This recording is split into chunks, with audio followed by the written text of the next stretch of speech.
I know when I was first learning how to sew, I wanted some easy and affordable projects to do. So that's what I'm bringing you today. In today's video, we're gonna be doing some sub and sew key fobs using Dollar Tree fabric and Hobby Lobby hardware. These are quick, simple projects to do, like so simple, like sewing. Like you can have these done in like 10 minutes. Like they're super fast. Even the sublimation portion is fast. If you're watching this video and you're like, I don't even do sublimation, you can do this with fabric. Like you don't even need sublimation. You can just do it with fabric that you have. But I love sublimation, and I love that it gives you the ability to customize things. Like these are not fabrics that I would find, so I like that I'm able to do that. So if you want to see how to make these, just keep watching. Let's start designing. It's going to be super quick and simple. We're just going to create a rectangle that's 3.5 by 10 inches. If you do it these dimension, you can fit 2 on an 8.5 by 11 piece of paper. You can make it longer if you want. Instead of 10 inches, do it a little bit bigger. That's going to make your key fob bigger. I wouldn't make it wider than 3.5. It just depends on your hardware. All you're going to do is drag your design into Affinity Designer, and then you're going to create a clippy mask, bringing your design into the rectangle. For mine, I had a transparent design, so I made the rectangle one color and I put my design on top, and then I just dropped and dragged it onto the layer, creating a clippy mask. You hover over the layer, the rectangle layer, and then you move it to the right, and it will create a clippy mask, or you can right click and create a clippy mask that way. So for this project, all we're gonna need is Dollar Tree fabric, rotary cutter or scissors, fabric scissors. We're gonna need our design printed on sublimation paper using sublimation ink. And you're gonna need interfacing, whether it's like just some woven interfacing, or you can also use some fusible fleece if you would like. That would add a little extra bulk and stability to it. It is up to you. You're going to need some heat tape for the sublimation portion.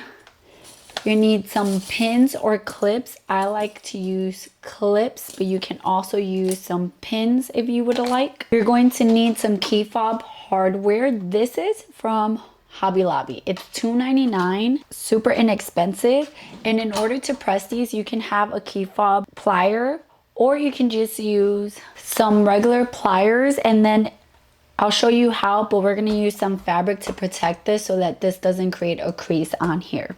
We're also going to need some butcher paper or parchment paper or craft paper, whichever one you want, to protect our heat press. We're also gonna need a sewing machine and our heat press, and that's it. This is gonna be a quick and simple project. Okay, so the first thing we're gonna do is we're gonna work on the sublimation portion of this.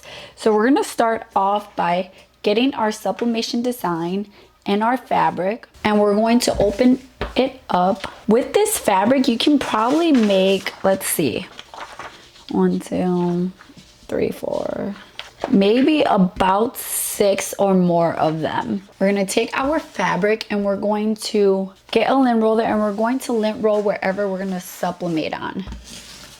So you want to lint roll the whole area, not just a small area, the whole area you're gonna sub on. I'm going to place down my design, and I'm just gonna trim my fabric around there.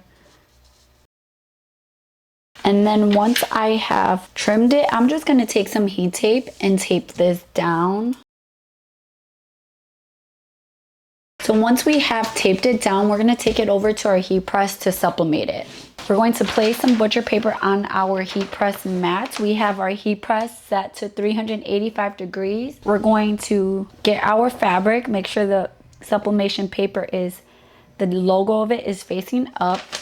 I'm going to place that down, and I cut my butcher paper big enough that I think I can just fold it over. If yours is not big enough, place butcher paper on top. I'm going to fold over my butcher paper, and then I'm going to press for 60 seconds.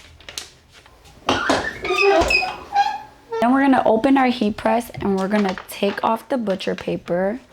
We're going to gently start pulling our sublimation paper off of our fabric.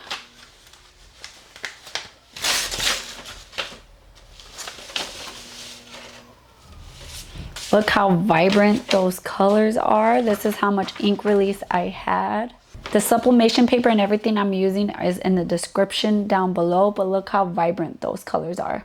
So now we're gonna move over to our working station to add some interfacing. And you can see underneath my paper, I don't know if you can see it on camera, but the ink came through. So this is why we want butcher paper, to protect our heat press and our mat from getting sublimation ink on it. Because of how thin this fabric is, I'm going to use some fusible fleece instead of interfacing. Fusible fleece, if you don't know what it is, on one side it has fleece, on the other side it has some glue, and it's gonna add some stability to this. Hopefully it won't end up being too thick, but you can use some woven interfacing if that's what you would like. So I'm just gonna get my iron and I'm going to just press down my fusible fleece. You can do this after you cut your pieces. I'm just gonna do it before cutting out my fabric pieces. So I'm just going to press down without steam. Once we have fused that on, we're just gonna take a rotary cutter or fabric scissors and we're gonna cut these out. You can use, if you need, you can use a clear ruler. Don't worry if you accidentally leave a little bit of white. Honestly, it's not even going to matter that much. You're not going to be able to see it once you have sewn it together, because it's going to go in the seam allowance. And this is why I prefer a rotary cutter, because I just feel like I have better control and it's so much faster. So now we're going to move on to the sewing aspect of this piece. We're going to take it and we're going to do about 1/4 of an inch.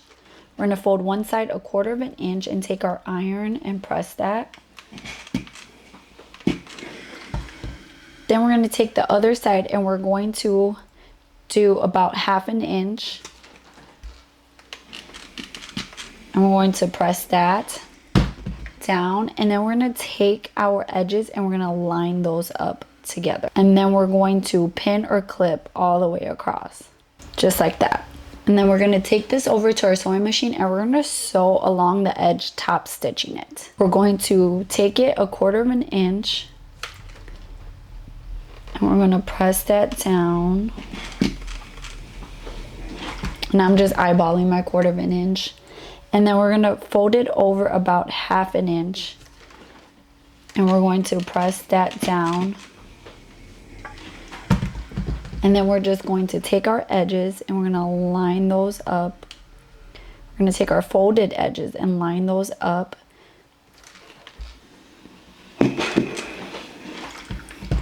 And then just pin or clip those in place. And now we're going to take this over to our sewing machine and we're going to sew across, top stitching at about a 1/8 seam allowance from the edge. This is my trick to top stitching, is I use a stitch and a ditch foot. I move my needle over my stitch width to 1.5 and that moves my needle over this way. And then I will just sew all the way. And then this allows me to have a consistent stitch all the way across. So we're going to sew across this side, and then to even it out, we don't want it to just have one seam. We're going to do the same thing on the other side. That way it looks more intentional. You see I've stitched all across that side and it's pretty even and consistent all the way around. Now I'm going to flip it over and I'm going to top stitch the other side.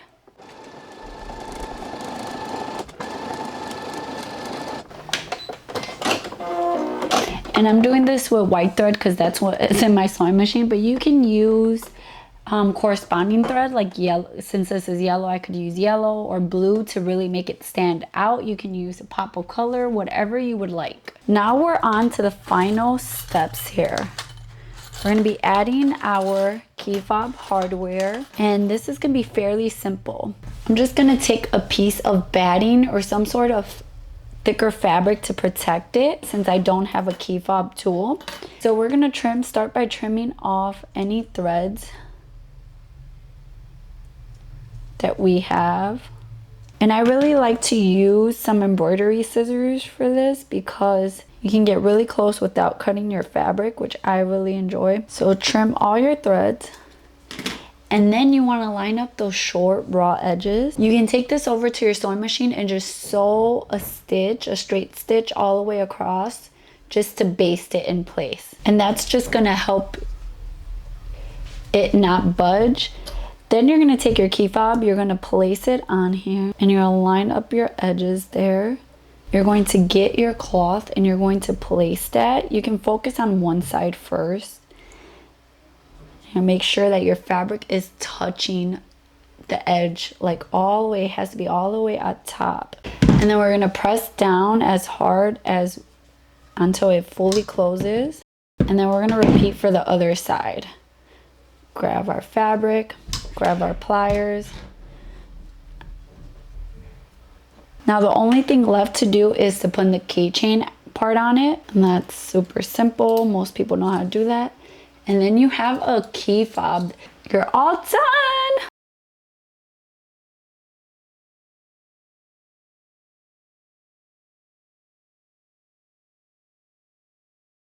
I hope you guys really enjoyed this video. I hope that it was easy to follow and that you guys will make these projects. They're super quick and easy projects to do. You can customize them. You can put photos on them, like do a photo collage.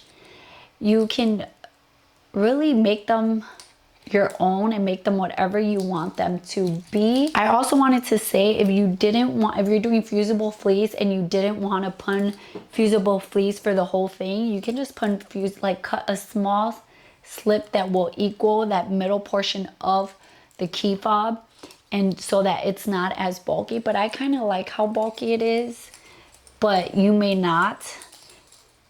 So that is completely up to you. There's so many ways to make these. I tried to make it simple and easy for you guys. I've seen lots of different methods. Pretty amazing what you can make with Dollar Tree fabric. I know that not all of us have a lot of money to spend on hobbies, but hobbies make us happy.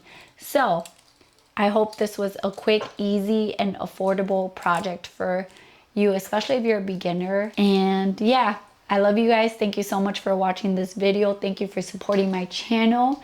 I'll see you guys in my next video. Comment down below and let me know what projects you guys want to see from me. Bye, guys.